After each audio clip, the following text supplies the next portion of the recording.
Hello, and welcome to week 4 of MC200. Today, we're going to be going over chapter 7, which focuses on writing news leads.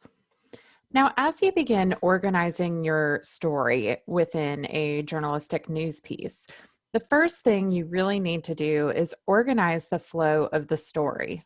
In order to do this, you're going to review your notes, see what the central thread of the story is, and then create a story outline that gives you the major sections that your piece is going to talk about. Then you'll go back through your notes and place information in each of the sections where it should go. You'll draft the story section by section, always trying to remember the importance of keeping that central point, the main idea of the story, connected to all of the other things you may add. A lead is one of the most important pieces of that organizing of the project because it is that central point. It is the main idea of your story. So a lead is typically 1 to 2 sentences that provides a summary of what your story is about and why it's newsworthy. So it's introducing the topic of the story, but also the why. And a lot of people tend to introduce the topic without explaining why it's newsworthy. But the lead is the most important part of the story because it helps the reader identify what they're about to continue to see. But it also is the hardest to write because you're really synthesizing a lot of information, summarizing it into very basic 1 to 2 sentences. So here on the right, you can see the headline at the top is activists call for Mulan boycott over Star's Hong Kong stance. You have an image, you have the image description directly below it, a dateline, and then the part that is highlighted in green would be considered the lead because it is 1 or 2 sentence summary about what the rest of the story is going to be about. Typically, your lead is going to be right at the beginning of your story. It should be the first or second paragraph. So every news story has to answer 6 questions. You've probably heard of these. It's the 5 W's and an H. Who, what, when, where, why, and how.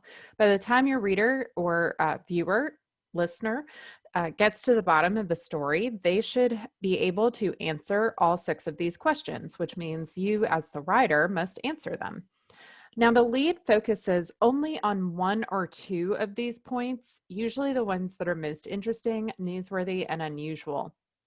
You can address all 6 within a lead, but you should do it in as little detail as possible. So you're providing true detail on 1 or 2 topics. And typically it's going to be what, because that's going to be your topic, and then why. Why is this important?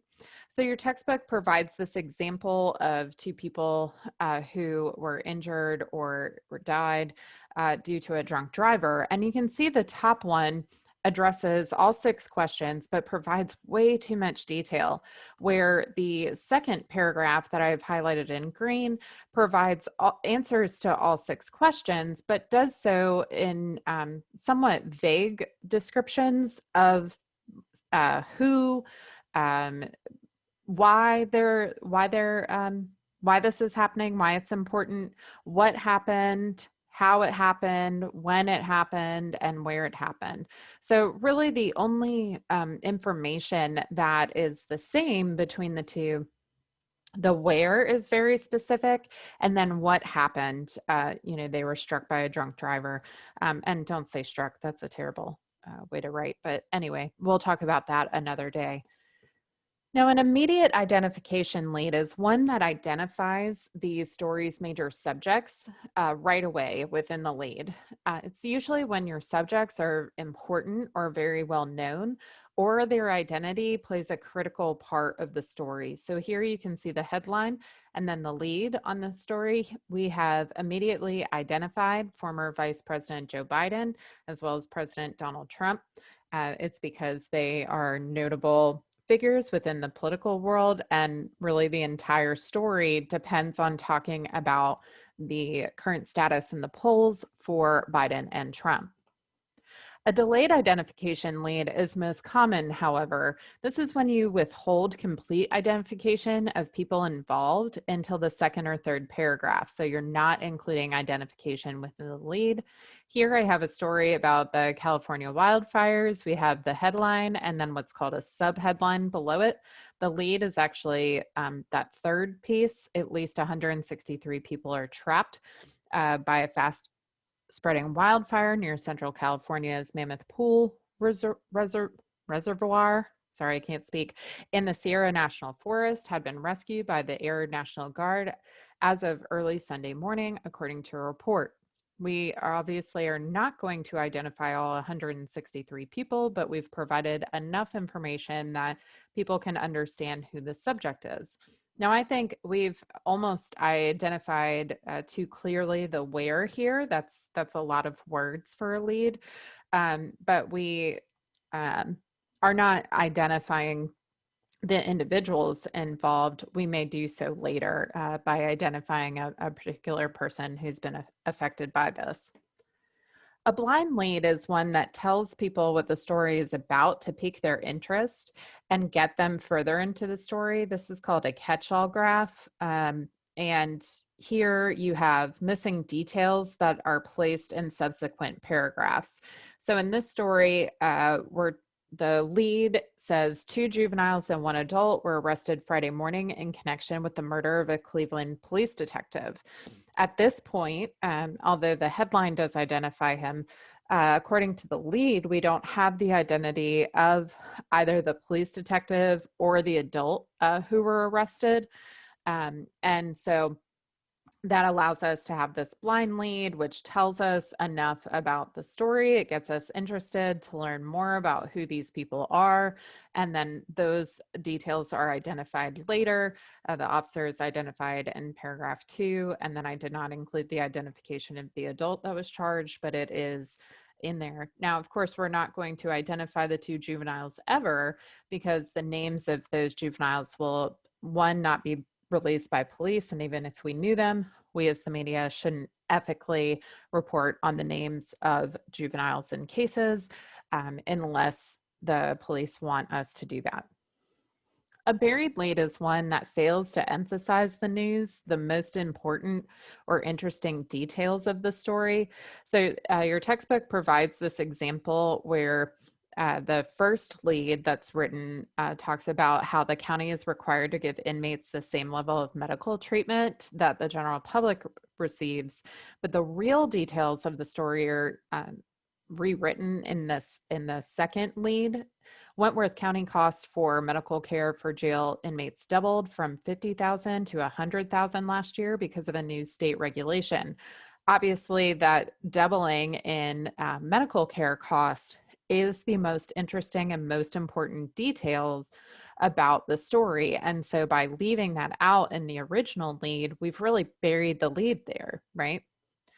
Now, a nut graph is one where the first paragraph is really kind of a blind lead, or a buried lead, however, is what I meant to say, a buried lead. But the first paragraph follows an anecdote, describes a scene, or uses another kind of storytelling device to get the audience's attention so they'll keep reading the story. If you've ever taken public speaking, this is known as an attention-getting device, where the top part of your speech isn't really about the topic. It's more about getting the audience interested in learning more. So in this New York Times piece about how college towns are being affected by the pandemic, we actually have a lead that is 3 paragraphs long that never actually gets to the actual lead content information and why the story is important. Instead, it uses the example of the University of Iowa, first talking about budget shortfalls and then welcoming back thousands of students, and then they brace for the panic. And finally, we start getting into some more details about it.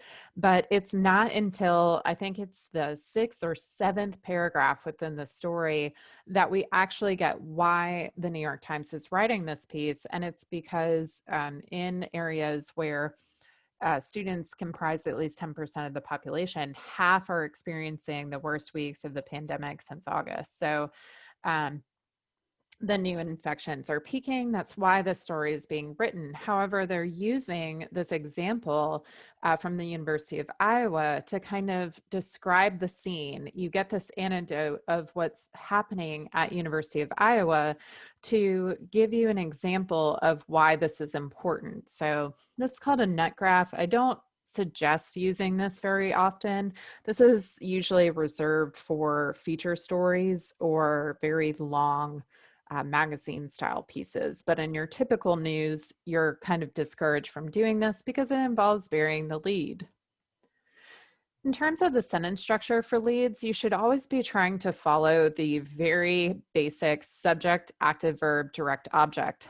Now, I'll be honest, when I went to pull leads for an example of proper sentence structure, it took me going through 10 or 15 articles to find this example because active verbs are just not used very often, especially in digital news. And it's so disappointing because we really do our audience a disservice by using passive voice as much as we do. So if you can use strong active verbs in your writing, you'll really stand out as a journalist. And so here's an example, though. Facebook on Saturday blocked live broadcast from a chronically ill bedridden man. And then it continues on. So the subject here is Facebook. That's the subject of our lead. Then what did they do? They blocked. And what did they block? They blocked live broadcasts. So we have subject, active verb, direct object. You'll remember from our discussions of parts of speech and parts of a sentence, this is really the format that we want to be using for all of our writing. I will note that this is a very long lead that provides probably too much detail. I think this back end that I've bracketed and read could be rewritten a lot more simply. However, this was the best example of subject, active verb, and direct object I could unfortunately find. So here's an example of what I was seeing most of the time. This is actually from Fox News, posted around the first week of September. Passive voice here, at least 3 Molotov cocktails were tossed in the direction of Portland, Oregon police late Saturday, prompting yet another night of unrest in the city to be declared a riot, according to reports. That's really confusing. Okay. So who tossed the Molotov cocktails? We don't know because there is no real subject here. They're treating the cocktails as a subject, but then the cocktails can't toss themselves. So we could rewrite this such as rioters tossed Molotov cocktails in the direction of Portland, Oregon police. And that would be a lot more clear. I'll also note that night of unrest is being used within these racial protest or racial riot stories.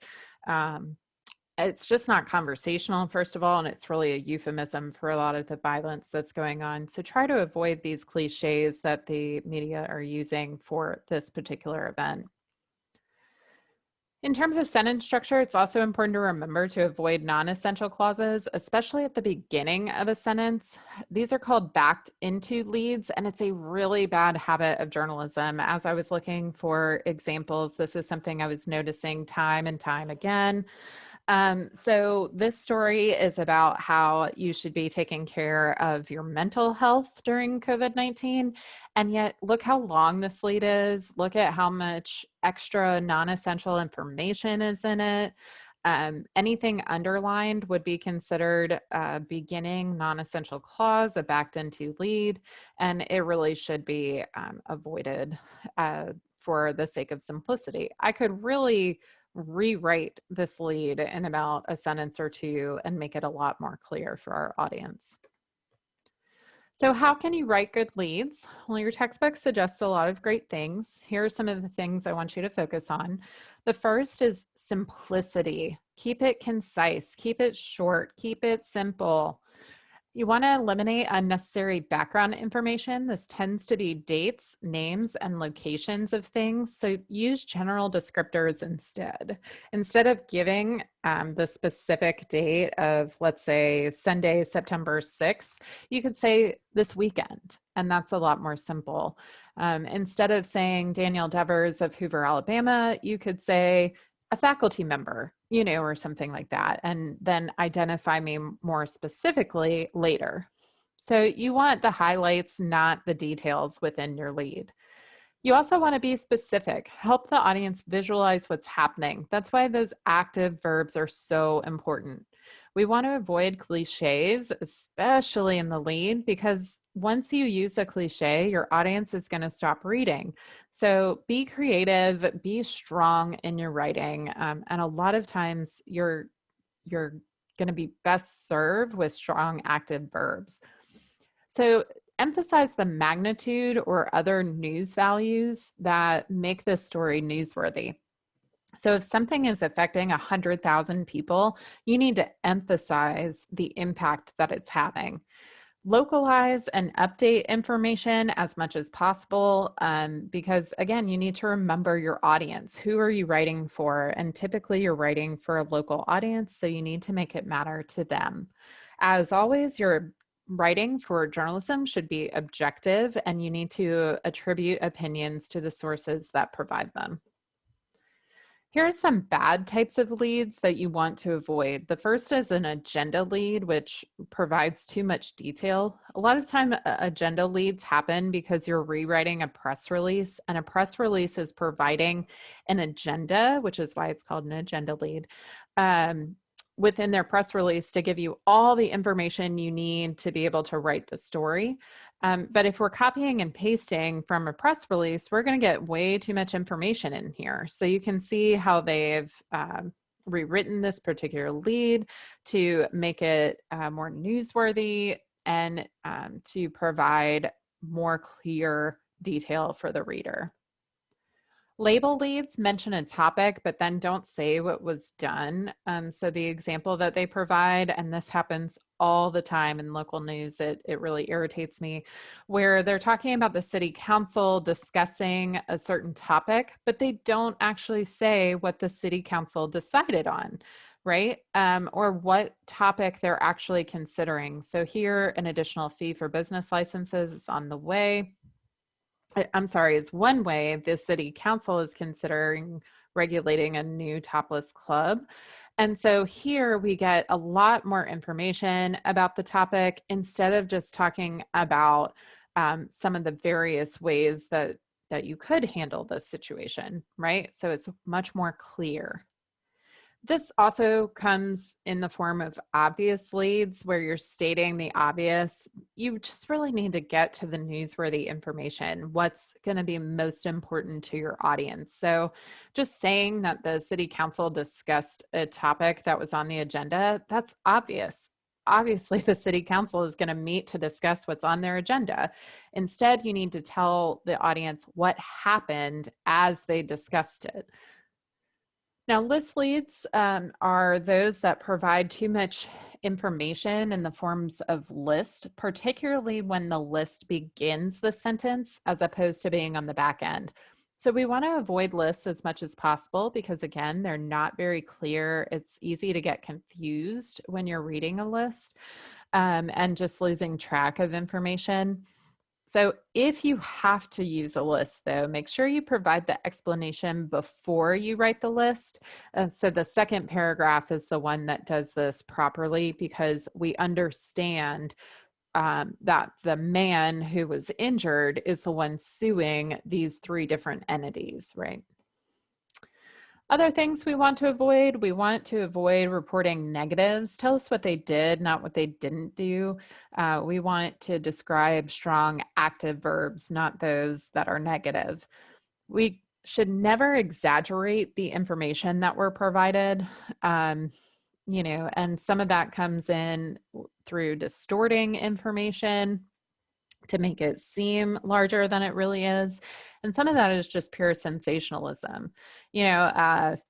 if you ever watch The Bachelor, Chris Harrison always kind of jokes that he's like, it's the most dramatic season of The Bachelor yet. That's sensationalism, right? Because not every season can be the most dramatic. And so when you say it time and time again, it also loses its impact if it really was true, right? And so it's kind of the running joke on the show. But you'll lose your audience by doing that. And we should always keep in mind our audience when we're writing. If you step away from the central theme of that story tree that we discussed earlier, you're really losing the audience quite quickly within your lead.